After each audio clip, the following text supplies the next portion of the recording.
오늘은 부활 소망으로 걷는 교회라는 제목으로 함께 하나님의 말씀 나누겠습니다.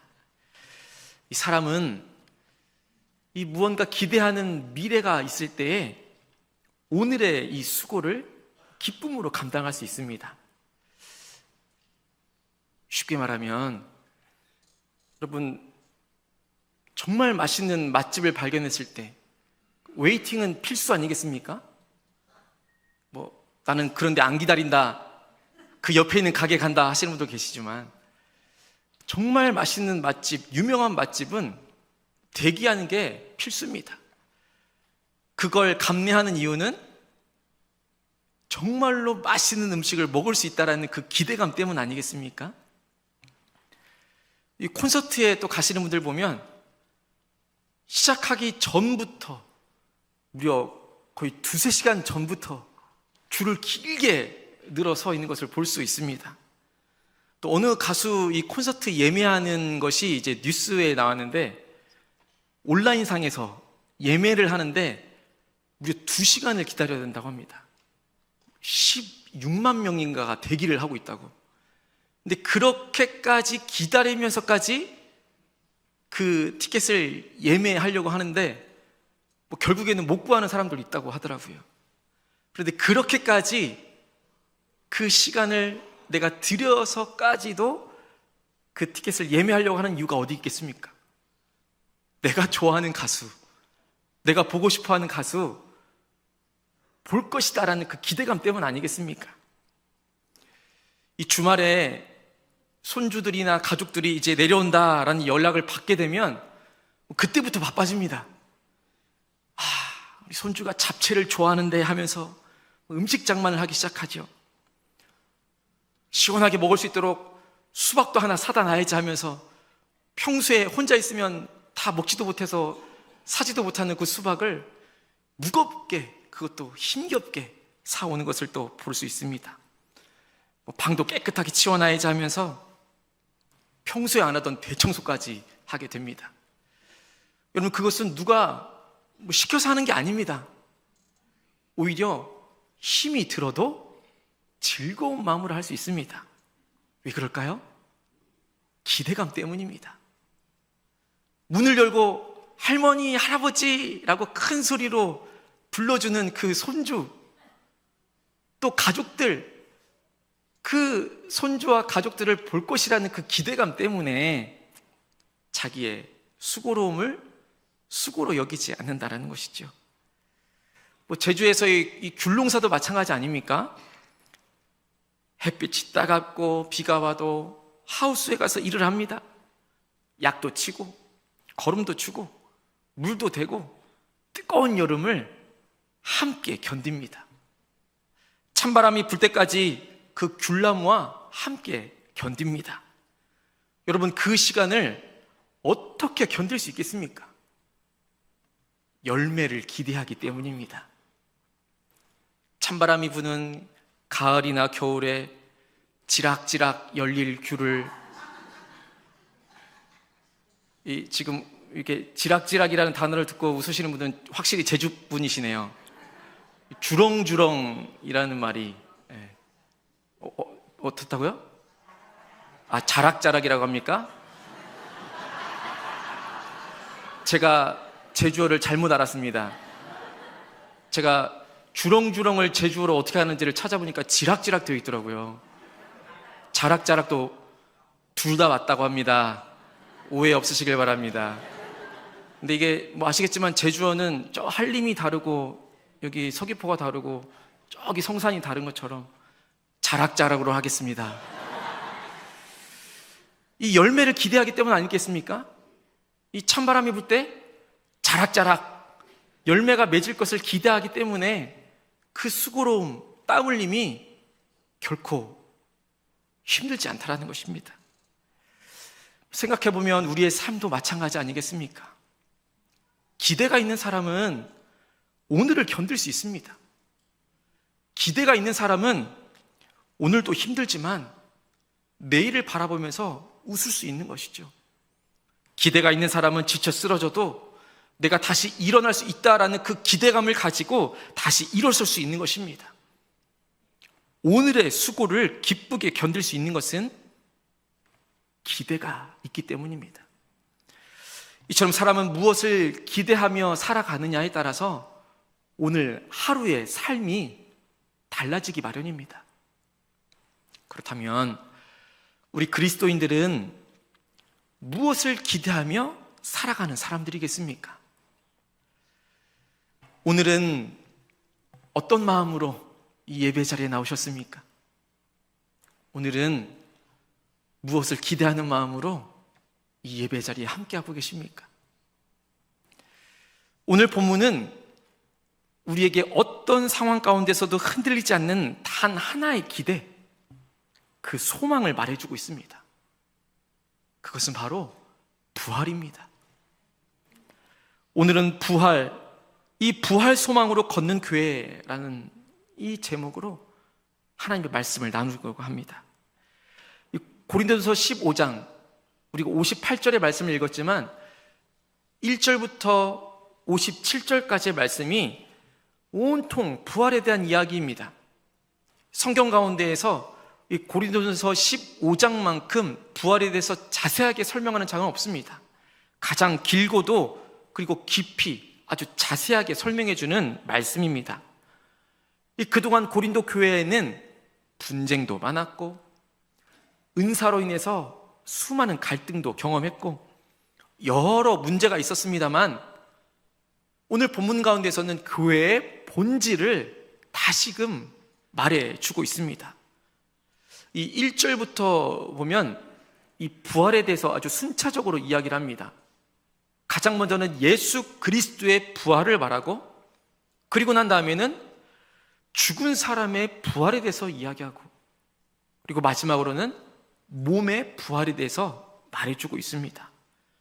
그리고 마지막에 이 부활을 요약하면서 58절에서 부활에 대한 결론을 내고 있는 것입니다. 우리 58절의 말씀을 다시 한 번 더 우리 한 목소리로 읽어보겠습니다. 함께 읽겠습니다. 그러므로 내 사랑하는 형제들아 견실하며 흔들리지 말고 항상 주의 일에 더욱 힘쓰는 자들이 되라. 이는 너희 수고가 주 안에서 헛되지 않은 줄 알미라. 아멘. 본문의 시작이 어떻게 시작하고 있습니까? 그러므로 라고 되어 있습니다. 그러니까 이전까지의 말씀을 요약하자면 예수 그리스도께서 부활하셨다, 다시 살아나셨다, 이제 사망은 더 이상 끝이 아니다, 우리도 부활한다, 그러므로로 연결이 되어지는 것입니다. 그러므로 예수 그리스도께서 부활하셨고 다시 살아나셨고 우리도 부활할 것이기에 그러므로 오늘을 이렇게 살아가라 말씀해 주고 있는 것입니다. 이 부활을 믿고 있는 사람이라면 오늘을 다르게 살아가야 한다, 그 말씀인 것이지요. 그런 사람들이 모인 곳이 곧 교회라는 것을 말해주고 있습니다. 여러분, 부활은 주로 어느 때 들을 수 있습니까? 부활절. 이 부활절에만 부활에 대해서만 우리가 듣고는 합니다.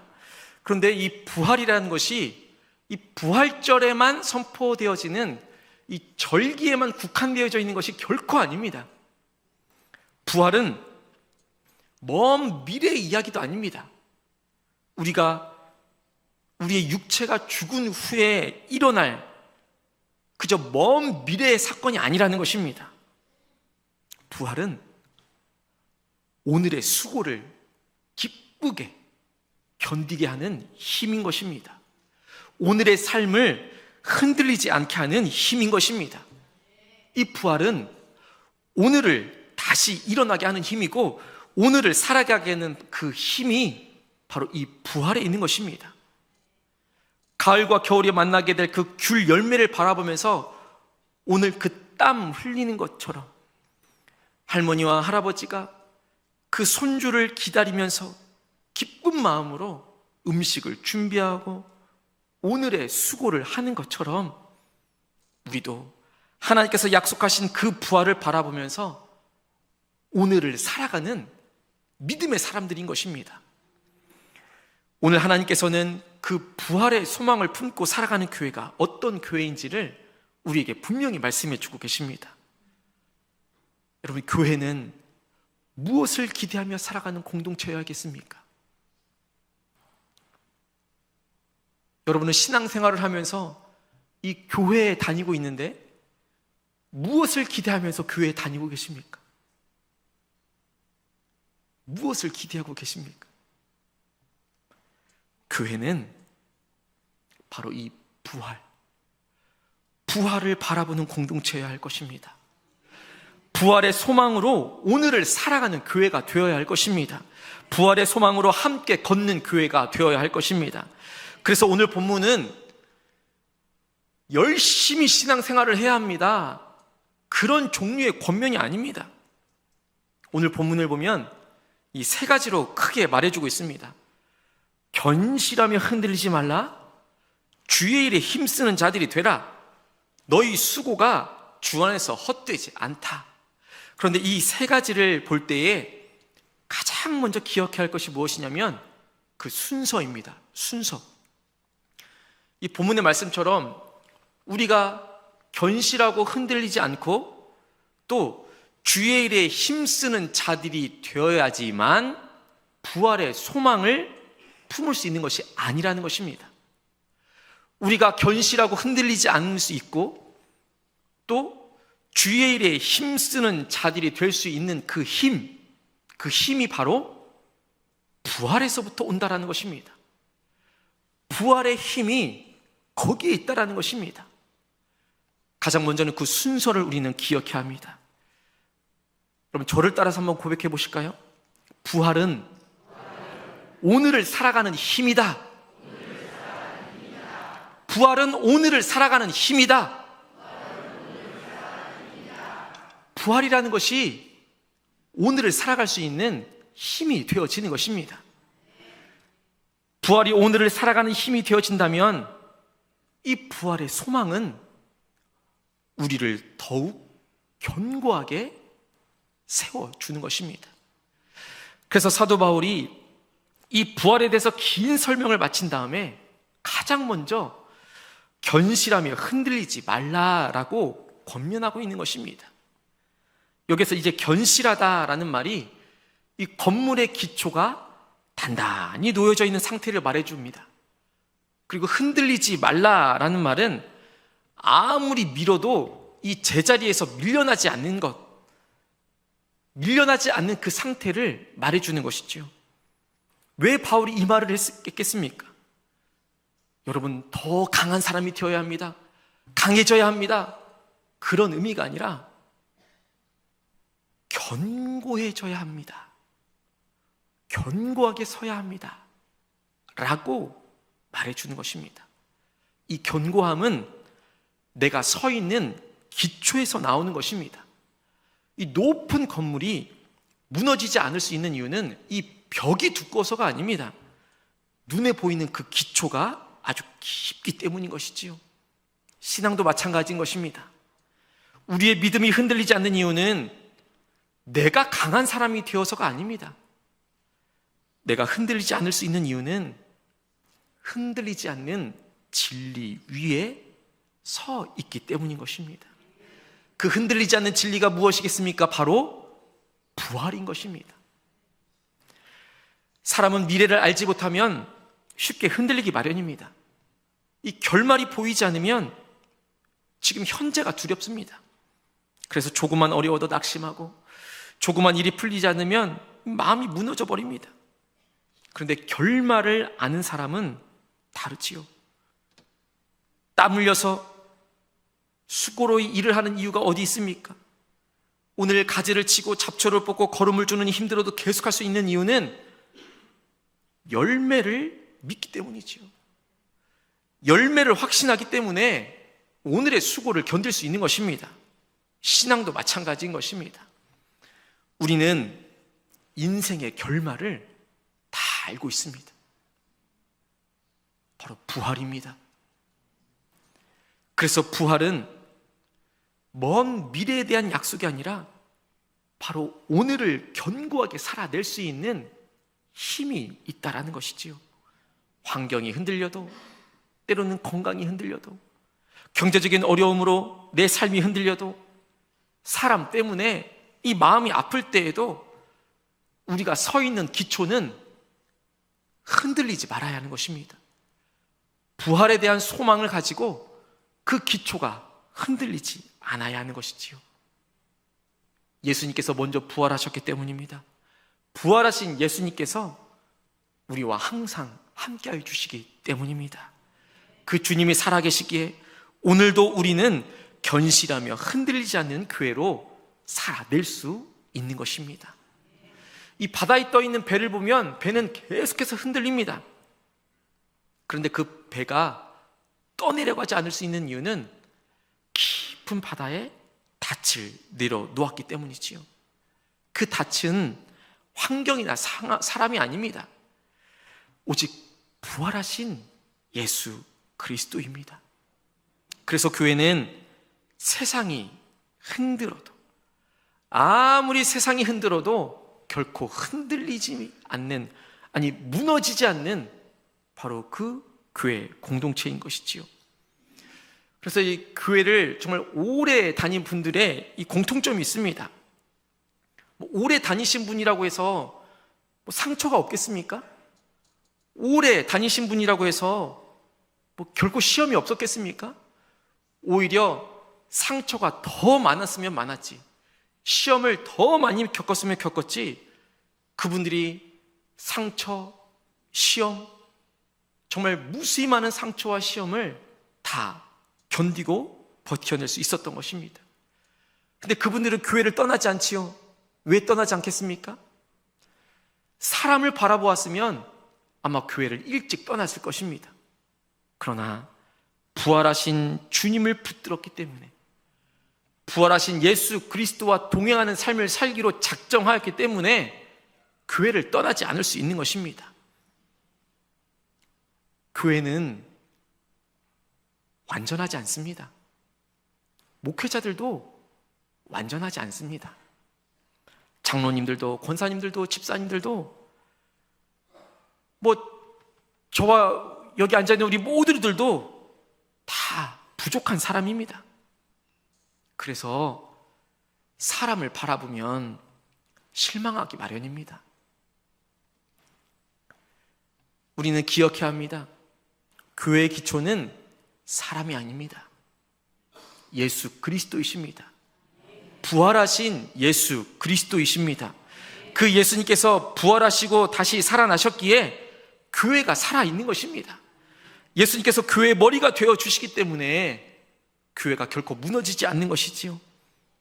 이 부활의 소망이 이 교회를, 또한 우리를 더욱 견고하게 세워갈 줄로 믿습니다. 바울은 계속해서 또한 권면하고 있습니다. 항상 주의 일에 더욱 힘쓰는 자들이 되라. 이 바울이 지금 억지로 봉사해야 하고 마지못해 헌신해야 한다라고 말하지 않습니다. 여기서 힘쓰다라는 그 말은 넘치다, 풍성하다, 흘러 넘친다, 그런 의미를 담고 있습니다. 그래서 이 부활의 소망으로 가득한 사람에게는 정말 자연스럽게 섬김이 흘러나온다라는 것을 말해주고 있는 것입니다. 봉사를 억지로 하는 것도 아니고 마지못해 섬기는 것도 아니라는 것이지요. 그런데 우리는 종종 우리의 마음으로 이렇게 생각합니다. 열심히는 하고 싶은데 이 자꾸 지친다는 것이죠. 여러분, 지칠 수밖에 없습니다. 사람은 결과가 보이지 않으면 지치기 마련입니다. 당장에 내 눈에 보이는 그 결과물이 없으면 지치기 마련이라는 것이죠. 의미를 잃어버리게 되면 손을 놓게 됩니다. 기대감이 사라지면 하고 싶은 마음도 같이 사라져버리게 되는 것이지요. 여러분, 다시 한 번 더 묻습니다. 여러분, 어떤 기대감으로 교회에 다니고 계십니까? 오늘은 어떤 기대감으로 이 예배 자리에 와 계십니까? 바울은 이미 결말을 우리에게 보여주었습니다. 예수님께서 이미 죽음을 이기셨습니다.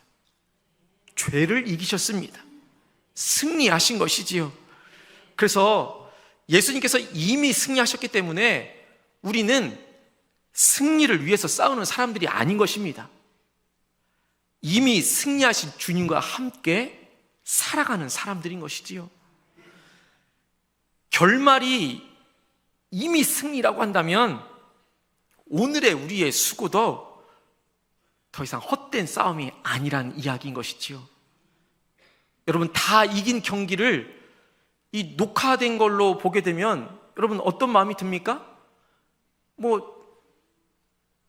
골을 한 골 먹어도 그러려니 할 수 있습니다. 다 이겼기 때문에, 이미 결과를 다 알기 때문에. 우리의 신앙생활도 마찬가지라는 것입니다. 이미 승리하신 주님과 우리는 함께 걸어가는 것뿐인 것입니다. 부활이 바로 그것이라는 것입니다. 부활은 오늘을 살아갈 이유를 주는 것입니다. 그래서 바울이 항상 주의 일에 더욱 힘쓰라 라고 말합니다. 항상입니다. 내가 기분 좋을 때만이 아니라, 형편이 넉넉할 때만이 아니라 항상이라는 것입니다. 이 항상이라는 힘은 어디서부터 오는 것일까요? 바로 부활하신 주님께서 나에게 주시는 오늘을 살아가는 힘이 있기 때문입니다. 더욱이라고도 이야기합니다. 조금 더 사랑할 수 있고, 조금 더 섬길 수 있고, 조금 더 용서할 수 있고, 조금 더 기도할 수 있는 그 힘이 바로 부활하신 예수 그리스도의 그 힘으로부터 온다라는 것을 우리는 기억해야 할 것입니다. 무엇보다도 주의 일이라고 표현하고 있습니다. 여러분, 주의 일이 과연 무엇이겠습니까? 우리가 교회 안에서 봉사하는 일만 주의 일이겠습니까? 가정에서 우리 배우자를 사랑하는 것도 주의 일인 것입니다. 자녀와 손주를 위해서 눈물로 기도하는 것도 주의 일이고, 학교에서, 직장에서 나에게 주어진 것에 대해서 최선을 다하는 것도 주의 일인 것입니다. 힘든 이웃에게 따뜻한 말 한마디를 건네주는 것도 주의 일이고, 누군가를 용서해 주는 것도 바로 주의 일이라는 것입니다. 왜냐하면 하나님께서는 우리의 몸을 산 제사로 받으시기를 원하시는 분이기 때문입니다. 우리의 일상, 우리의 삶을 하나님께 온전히 드릴 수 있는 일상의 예배자가 되기를 간절히 바라고 원하고 계시기 때문인 것이지요. 그러므로 사랑하는 예수 가족 공동체 여러분, 부활은 우리를 이 현실이라는 곳에서부터 도망가게 하는 소망이 아닙니다. 오히려 현실 속으로 담대히 들어가게 하는 그 소망인 것입니다. 기억하십시다. 부활은 오늘을 충성스럽게 살아가는 능력이 있는 것입니다. 부활은 오늘, 지금, 현실을 살아가게 하는 힘이 있는 것입니다. 바울은 마지막으로 이렇게 말합니다. 이는 너희 수고가 주 안에서 헛되지 않은 줄 알미라. 이 말씀을 읽으면서 이 바울의 음성이 따뜻하게 들려오는 듯합니다. 긴 편지를 다 쓰고 난 뒤에 사랑하는 성도들의 손을 꽉 붙잡으면서 또 한 손으로는 등을 토닥토닥하면서 따뜻하게 위로해주며 한마디를 건네는 것 같습니다. 너희 수고가 주 안에서 헛되지 않은 줄 알미라. 주 안에서 드린 삶은 결코 그냥 그렇게 끝나지 않는 줄로 믿습니다. 우리가 살아가는 세상은 이 결과만을 중요시합니다. 당장에 눈에 보여야만 인정받게 되고 성과가 있어야지만 가치가 있다라고 판단을 합니다. 그러다 보니 이 세상적인 가치관이 우리의 신앙생활 안에까지 파고들어서 내가 기도한 것이 무슨 의미가 있을까? 내가 섬긴다고 뭐가 달라질까? 내가 먼저 손 내민다고 교회가 바뀔까? 내가 교회를 사랑한다고 섬기지만 정말 내가 하는 이 모든 것들이 정말 헛된 것은 아닐까? 그런 잘못된 생각들이 우리를 감싸게 되는 것이지요. 하나님께서는 분명히 말씀하여 주십니다. 너희 수고가 주 안에서 헛되지 않은 줄 알미라. 아무도 모르게 흘렸던 눈물을 하나님께서는 분명히 기억하여 주십니다. 오늘의 섬김도 사랑도 눈물 어린 기도도 결코 헛되지 않은 것입니다. 하나님께서는 마지막 날 그것을 가장 아름답게 완성하여 주실 줄로 믿습니다. 우리의 발걸음은 느릴 수 있습니다. 그래서 때로는 지칠 수도 있습니다. 그러나 하나님께서 우리에게 분명히 말씀해 주십니다. 너희 수고는 결코 헛되지 않다. 이 약속을 붙들며 우리 모두 끝까지 부활, 소망으로 함께 걸어갈 수 있는 교회가 되기를 주님의 이름으로 간절히 소망합니다. 기도하겠습니다. 하나님 아버지, 예수 그리스도 위에 세워진 교회, 성령의 전인 교회, 함께 지어져가는 교회, 부활, 소망으로 함께 걷는 교회, 그런 교회가 되게 하여 주옵소서. 예수 그리스도 이름으로 간절히 기도합니다. 아멘.